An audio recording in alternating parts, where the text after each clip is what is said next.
The DJ is here finally. It's been months of planning. Staff started planning. Some joined along the line. Thank you very much.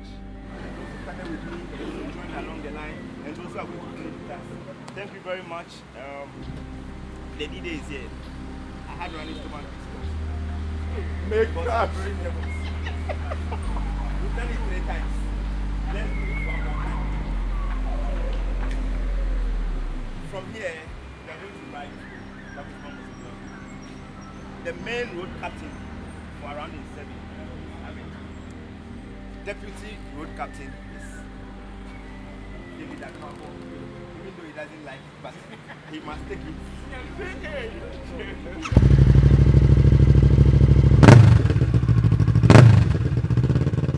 So the D-Day came January 10, 2024, day 1. We had to leave Accra, go to the Kwame Mausoleum, and then head out to Rock City, do a shot on the Adomi Bridge, go through Somanya, Koforidua, and then end up at Kwu. Dr. Kwame Nkrumah was born to Madame Elizabeth Yanaba and Opini Obina.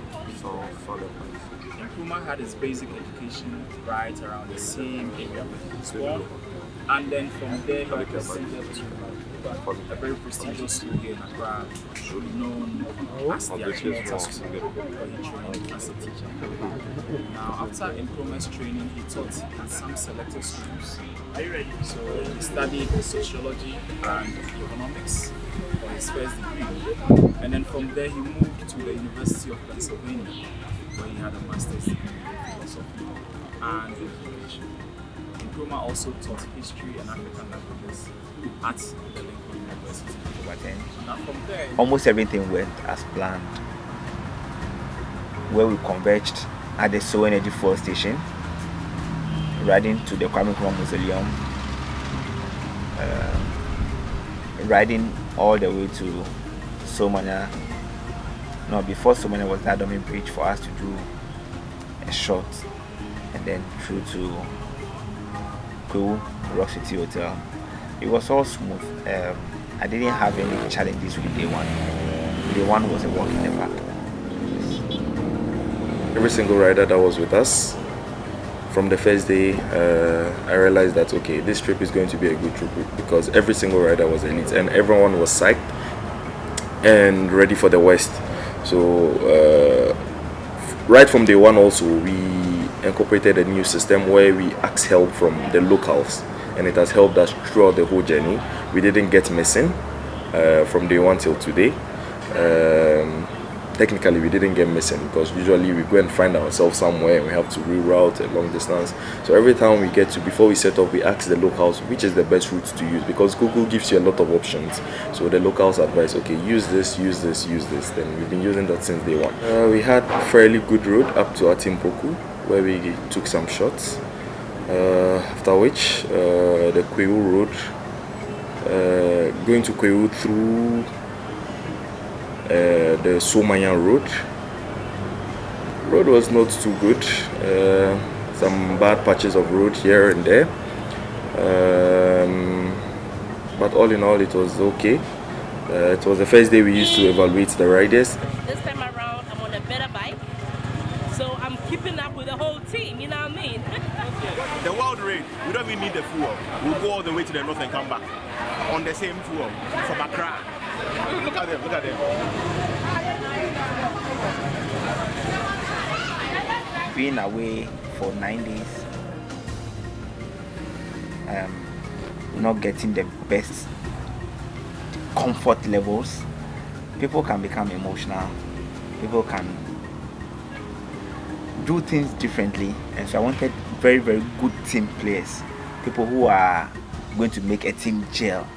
Yes, it was very important to me because I didn't want people who would, when everybody is going right, they want to go left.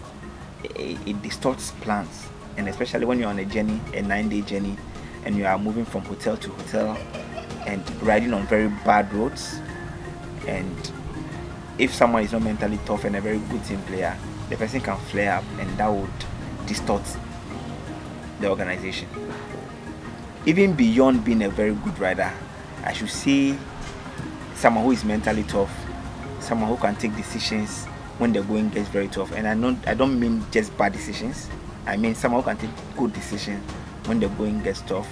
Someone whose judgment is superb. And you must be a team player first and foremost. I'll start with Rosina, my wife, a second timer who did the first one in 2023 on a Tracer 900. The Tracer is not too built for AIS, but she did fantastic taking it on AIS, but she didn't want to repeat it on AIS 4, so she traded the Tracer for a Tenere, which of course would serve her better. She did marvelous. There were times that I thought she was going to give up. She went through. She's tough. She has learnt the ropes. She has a better bike now, and so she did marvelous. So this is my second time doing the AIS. My first one was on the 3rd edition, and this is the 4th edition. On the first one, I was using a Tracer GT 900. Well, I thought it was good at the time, but I really struggled with the rough roads because the suspension is not as good. And this time around, I'm using the Tenere 700, and there's a huge difference. I'm able to navigate the rough roads much better than I did with the previous one, and I'm sure the previous one also offered me a learning opportunity to be able to also better myself for the next one. Ahmed, the road captain, going on his 4th leg.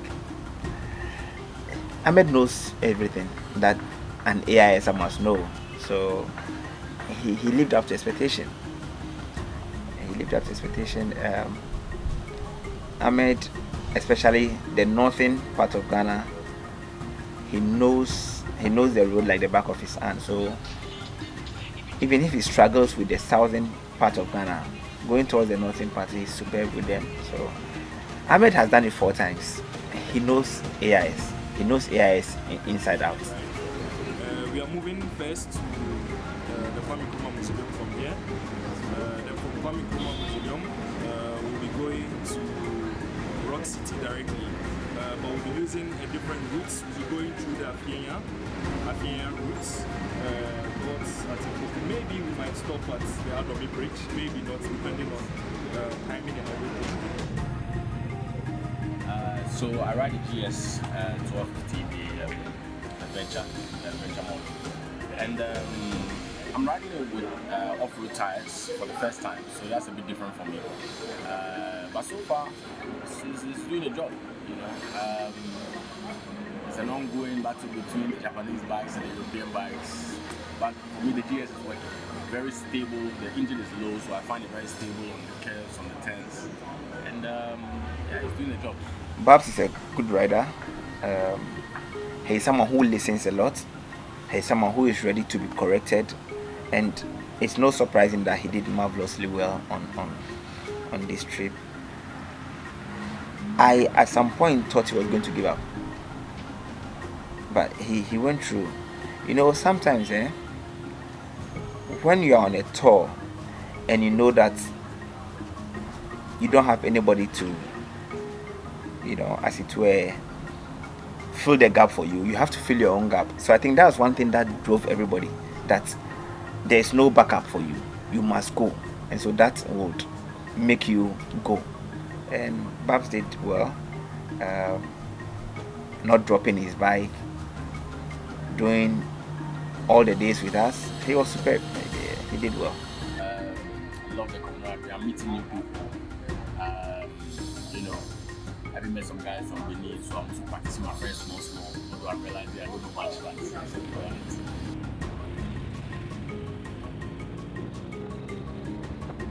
Dams is a Togolese, and the fact that he even wanted to come from Togo to come and ride for AIS, he deserves applause.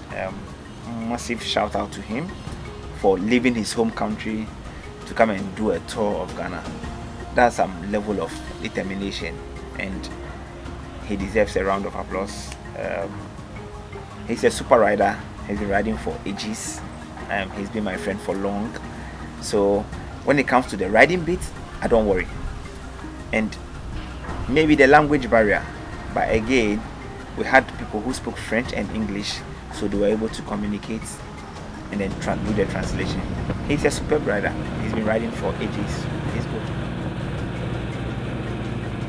I mean, we've had a fairly relaxed morning on characteristic of previous AIS, where we are always up and we are on the road very early in the morning. So I mean, the mornings have been relaxed, but it's an adventure. So I would say so far we are having about 50% rough terrain and then 50% quite good road. I mean, asphalt road. So it's been good. It's living up to the bill of being a relaxed edition, whichever way you look at it. We are still here. It's 8:30. We are sitting and hanging around, having a conversation.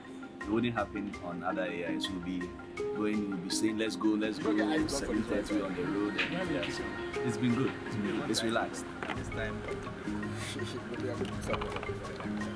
one small one. No chill. Once I get mount water, chilled or not chilled, you don't drink it. Hindi, also a 4-timer, going on a Tenere for the first time after using the Africa Team for 3 editions. When it comes to the people who have done it 4 times, they know the roads, they know what they have to do and everything. It was just unfortunate that he had an incident somewhere in Tapa and so couldn't do the last day. But for that incident, he would have done the last day superb. The bottom of the box. Here is it. Watch your hand on the rim. Watch your hand on the rim. So bottom of the hold on. Yeah, here like this. Yeah. And we close those off. Alright, so when you lift, I go put the adapter for under. Whose phone is this? Yo, guys, come, we need hands. So they make somebody slow down, get that track down, It was just unfortunate that someone who was riding a motorcycle without headlights on a very dusty road met him head on, and then that cut his AIS to 8 days instead of 9 days. So on the last day, he had to sit in the van, but he did marvelously well.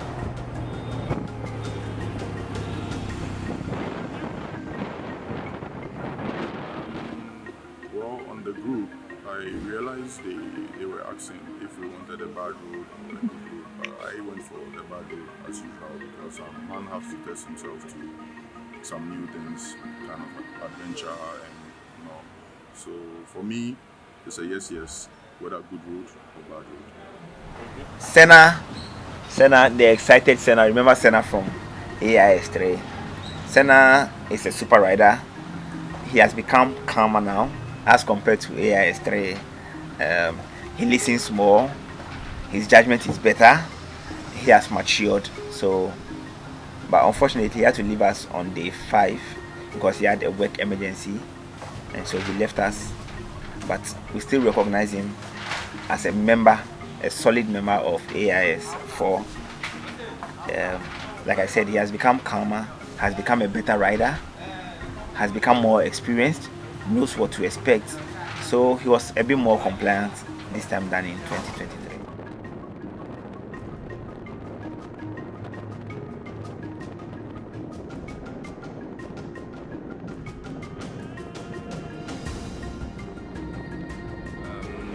The road we have chosen until now are fine. I think it was not too difficult, but it was also a little bit challenging. So it was not boring. That is what is important. We need to enjoy. So it's a little bit challenge. David, very good rider, tip-top skill. When I needed to take decisions, David was always there with me to take decisions. There isn't much to say about him. He's tip-top rider. I mean, I will congratulate him for leaving his hometown or his homeland Togo to come to Ghana and come and ride. For that, he deserves a lot of praise. I mean, it takes a lot, like I said, for you to leave your home and then come and do a tour of someone's country, and so he deserves a lot of praise. Solid rider. He's experienced, and when you are experienced, some things come naturally to you. You don't have to force it. And so he was always at the back with me, helping me with tasks. If they needed to take a decision, he will help me take a decision. If I needed to run something by someone, I ran it by him. We share ideas and then we decide on something. So David is also very good. We went through some pretty rough terrain. I fell off my bike a couple of times. The first time we were going through some very, very tough terrain, rocky roads and uphills and downhills, and I just lost control. I ended up in the bush. The bike fell on my ankle. I'm not very familiar with the roads in Ghana, but from what I've heard, my comrade Joseph said is it's going to be mostly tarred roads, but we'll get to a point where we start heading towards the monkey sanctuary, where it's going to be like unpaved road, dusty roads and stuff like that. But that's what AIS is about. It's an adventure. So what's an adventure without going through some rough roads? So yeah. If AIS 4 had a different vibe, it was because of Smash. Smash having traveled all the way from America to come to Ghana to do a tour of Ghana. He really gave AIS a different vibe. If AIS has become international, it is because of Smash, and we owe him that. I mean, for you to leave America, sit on a plane, fly all the way, come to Ghana to come and do a tour, and then go back right after the tour ends. He did marvelous. As someone who has been riding in America and not know the African terrain so much, we expected him to drop the bike a few times, and so that really happened, but that didn't break him. He still started and ended like a rider. So yeah, at in between Ahafo region and then Western region, he took a fall, and not only me but some of the riders told him to take a break for a few minutes, if possible sit in the car for the rest of the journey. He said no, but he wants to finish AIS 4 with Vin. That part I wasn't so excited about, because sometimes when you take a fall, there's an adrenaline rush, and so your decision making may not be the best. But alas, he went and finished it. Immediately I wanted him to, me as well as the other riders wanted him to take a break and sit in the van, so that when we get to the next destination he can continue from there. But he said no. He was strong-headed about it, but he was fine. He got to his destination in one piece. I think the first day was a good introduction to AIS. It was nice and easy. Road was good, pretty much. There were large stretches of sharp curves, loose sand, jagged rocks sticking out of the ground. So that was very tricky, and was a very good test of riding skill and then also of the bikes. But as you can see from how I'm drinking my tea, again, the Tenere World Raid did all the magic. Went through the curves seamlessly. I was jumping over the hills, and again, the bike did most of the work.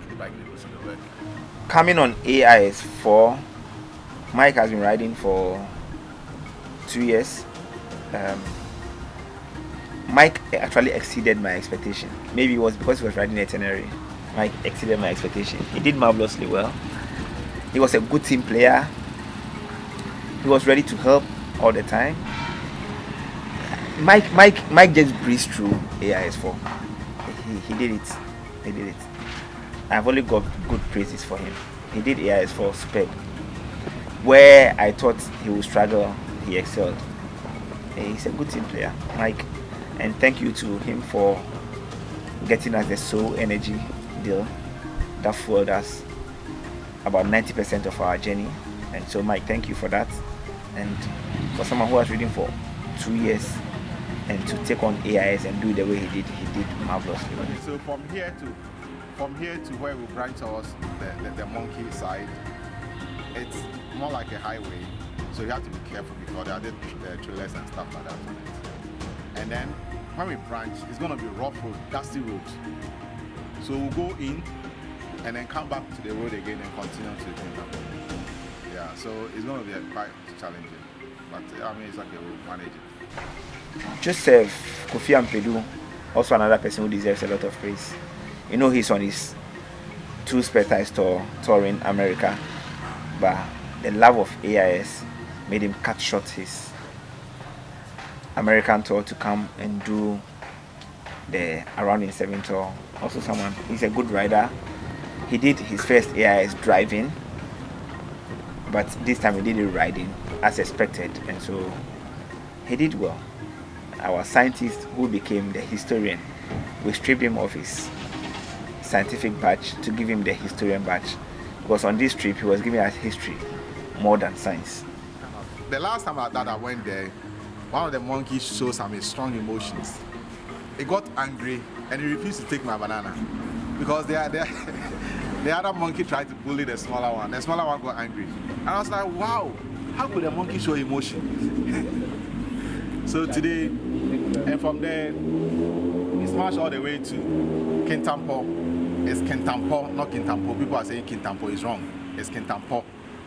After doing it 3 times, we wanted to take our time, enjoy the hotels more, enjoy the tourist attraction centers more, and then take our time and relax. Just that we added 2 more days to make it be relaxed. No, but me too. We should have moved. So now we get to the hotel. And then there was no cameraman. You understand? If you are going into the bed, how do you turn your steering? You turn it, yes. Turn it. No, like when you're going into a bed, for instance, you're holding you just bend your body like this on the steering. Yeah, you just lean into the Now, back. the drift, there is a counter steering, there is a bend, and then there's a use of the back brake to give that drift effect.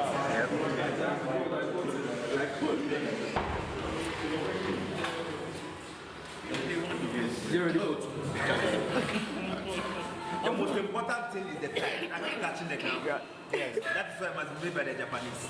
So you know that the most important component has been made by the Japanese. You know that your motorbike, the tire had been a constant contact with the road. Yes. From Accra to the city. That's true. Yeah. Same way your car too. Exactly. Constant. So and that is why it's very important that you get Japanese tires.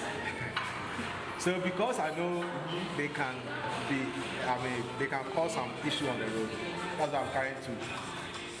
Yes, because you are used to using European things. But with Japanese things, you don't even need one to talk of 2. Because the 4 and 8 are okay. For my Jimny, I've removed my spare tire. I don't need it. Japanese tires. Evidence based. I can let someone take a picture and send it. I don't have a spare tire. 2 spare tires and no spare tire.